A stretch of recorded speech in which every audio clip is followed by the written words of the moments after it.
You're listening to the Business Mike podcast. Amazing interviews with entrepreneurs and industry thought leaders. Hello and welcome to another episode of the Business Mike podcast. And joining me today is Vance. Vance, can you let the listeners and viewers know a little bit about yourself and what you do? Sure thing. I appreciate you having me on. Thank you very much. I am a former Walt Disney World leader. I spent 10 years working for the Walt Disney Company, primarily in hospitality. And back in 2007, I started a home service business, which was carpet cleaning, if you can believe that. And I took all of my Disney knowledge, my experience, Disney marketing, and I put it into that business and really grew it to a very successful premium service business. People started asking me, how did you do that? So I started coaching.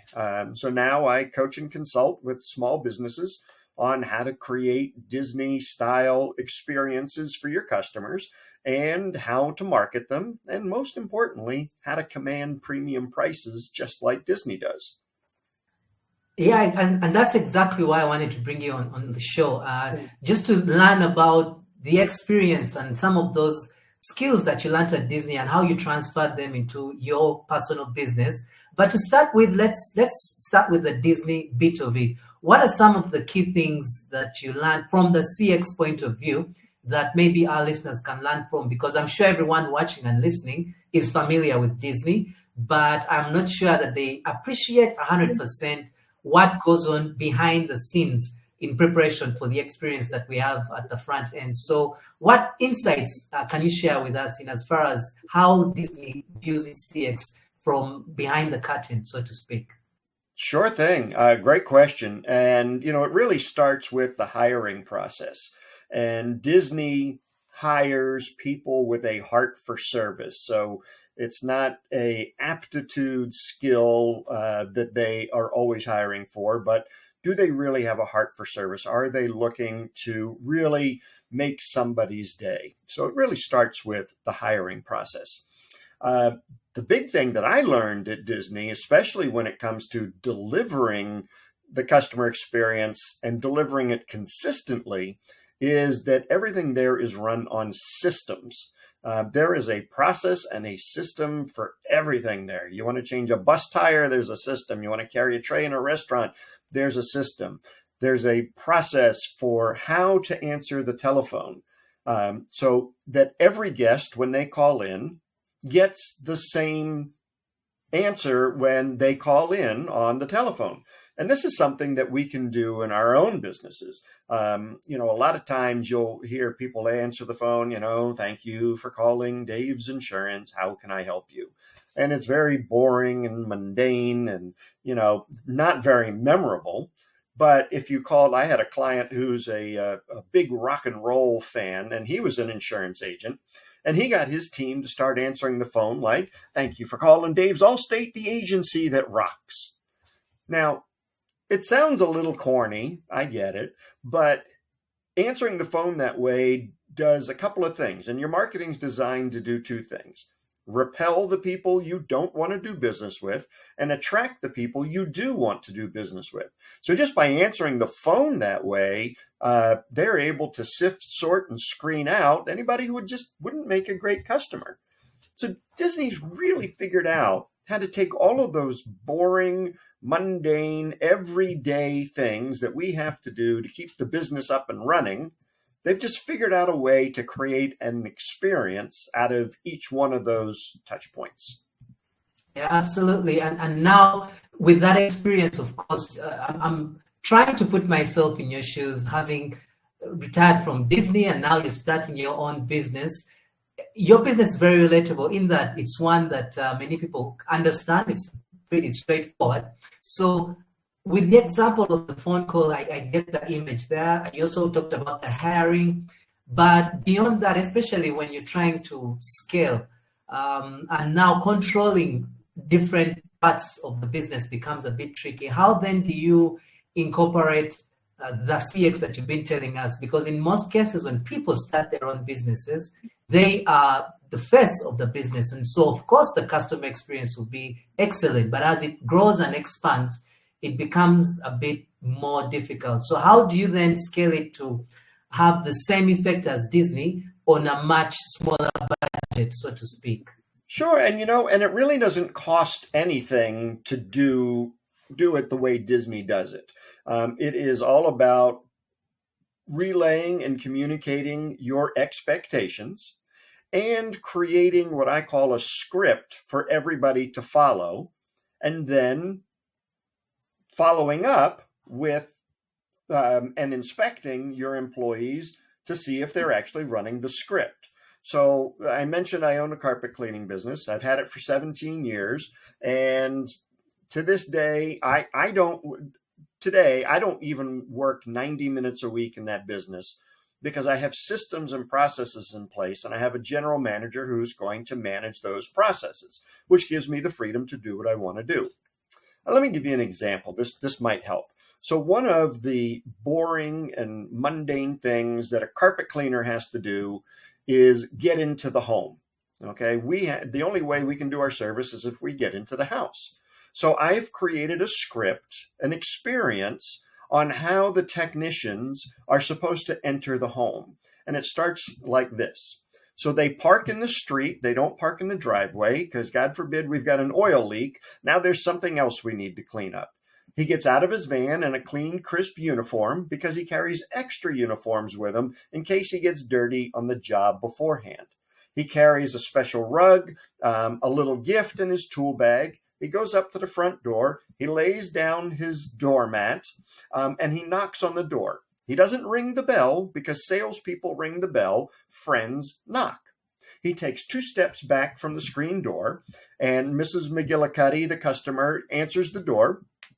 And the technician will say, "Hi, my name is Josh. I'm here to create your healthy home. May I come in?" He doesn't just barge in. He asks to be invited in. Then what he does is his performance. He does an exaggeration of wiping his feet on the special mat that we put down, and then he puts little booties onto his clean shoes. He goes in the home and he presents the customer with a gift. Now, I don't know about you, but no plumber, electrician, or carpet cleaner has ever given me a gift before they've done any work in the home. And it's not a big gift. It's a little box, and in there's a bag of cookies, a bottle of our spot remover, and a little note from me thanking them for allowing us into their home. Now, giving the gift does 2 things as well. 1, it separates us from everybody else out there. And 2, it starts a process called reciprocity. If I give something to you, you feel compelled to give something back to me. So when we give the gift, when we implemented that, we saw a 26% increase in our mid-tier package, which was about an additional $65,000 a year just by implementing the gift. So any one of those things, any business can really adapt into their own. Yeah, I love what you say that it's so simple, and yet it creates such an effect on the customers. And one thing kept going through my mind as you shared that story, which is, why don't more businesses do that? I mean, they certainly can afford it, and yet they are hell-bent on simply getting straight to the work and utilizing as minimal resources as they can. I don't know if you have an answer for that, based on your experience. Well, I think a lot of people don't understand what it means to create an experience and the tremendous price elasticity the ability to command premium pricing has by creating those experiences. So, I mean, one of the things, that if you raise your prices, let's say you raise your prices 10%, all right, you can lose 10% of your customers and be more profitable just by that price increase.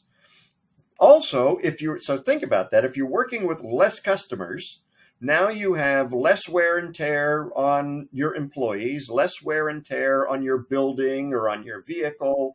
And so your expenses actually go down because you're charging a higher price and you have just a few less customers. I've got a great example. So one of my clients runs service stations where you go in and get your oil changed for your car. And he decided that he was getting beat up by coupon clippers and, the cut rate oil change guys. I mean, they were just killing him. So we decided to go the other direction and create a premium experience for an oil change company.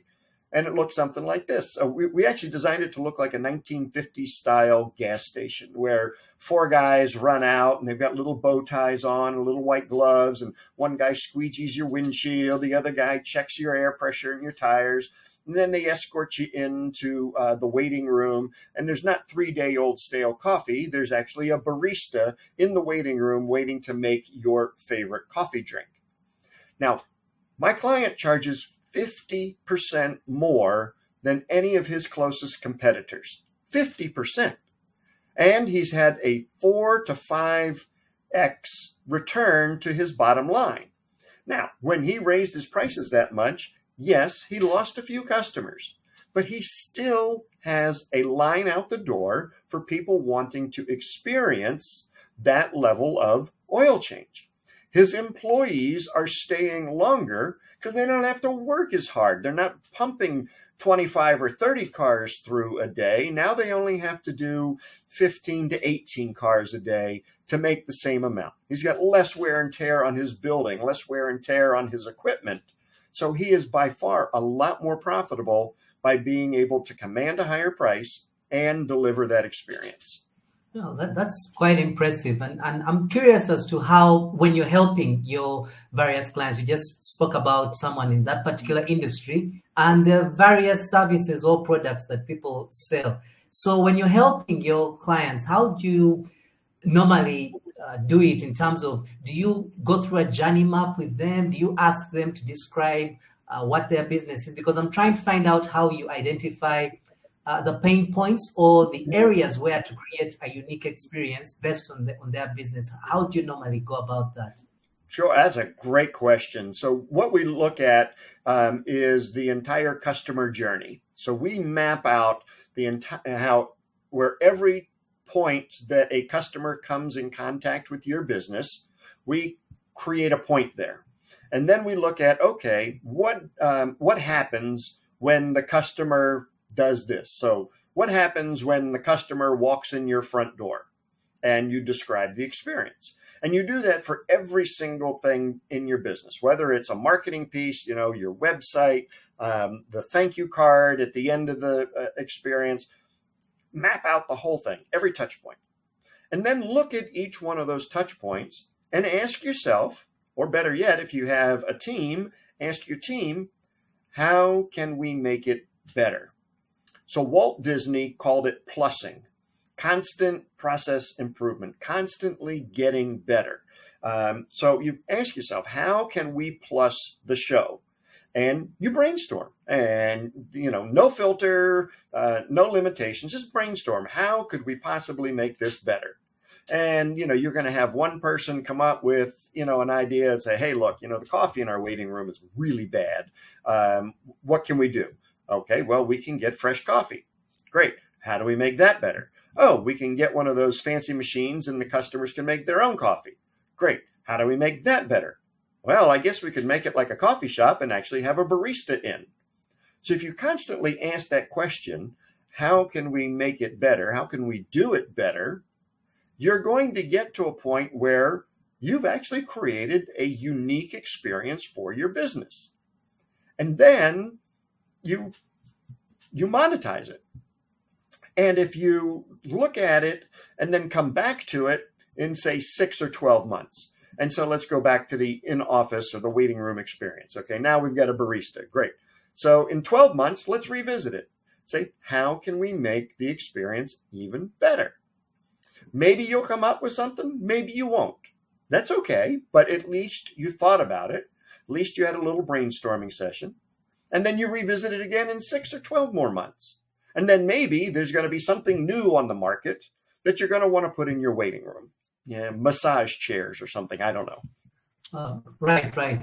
Now, everything you've mentioned there, for me, at least from the outside looking in, it strikes me as these types of businesses are those that try to continuously make the experience better. In other words, if I had someone like you as a consultant and we engage and you give me a few ideas and that pushes up my profit margin, ideally I shouldn't get comfortable with that. I should continuously try and make that experience better and better so that, well, like you mentioned, I could charge even more or get my customers to be even loyal or get better ideas on how I can uniquely position myself.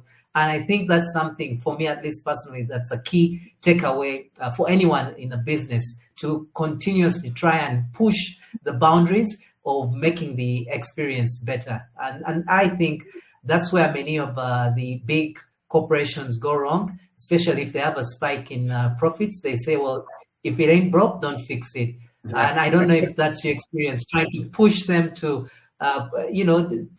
push the limits basically so that they can get the experience to be superior to anything else. Well, a small business is a lot more nimble. They can react quickly. A big business, like Coca-Cola or Walmart or any of those, they're just big, slow, behemoth companies, and making changes there is not easy. However, for guys like you and me, we could implement an idea today and we could implement a new idea tomorrow and make things happen. So you could do this. If you've got a small business, under 100 people, you could make these changes, and make the impact on your customers almost immediately. Well, Vance, I can't help but notice there are quite a number of books behind you there. And before we let you go, I just wanted you to share with us anything you're reading that can help us improve our customer experience or just business in general. What interesting books have you read in the past, or maybe are you reading that would be of benefit to us? Sure. So one book I read, which was the biography of Walt Disney. Now, this is a thick read. It's like 700 pages, but it is a mini master's degree in not only customer service, but in processes and in business and in really tenacity and being able to stick to it. One of my other favorite books that I read actually was Atlas Shrugged by Ayn Rand, which is, again, more of a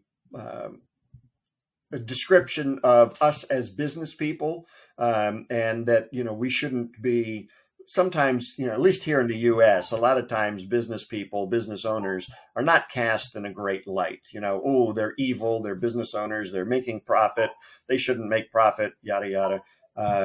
And when you read that book, you begin to understand that, hey, if it wasn't for the business owner and the profits that we make, people wouldn't have jobs. People wouldn't have a product. I wouldn't be supporting the families that I support that are my employees.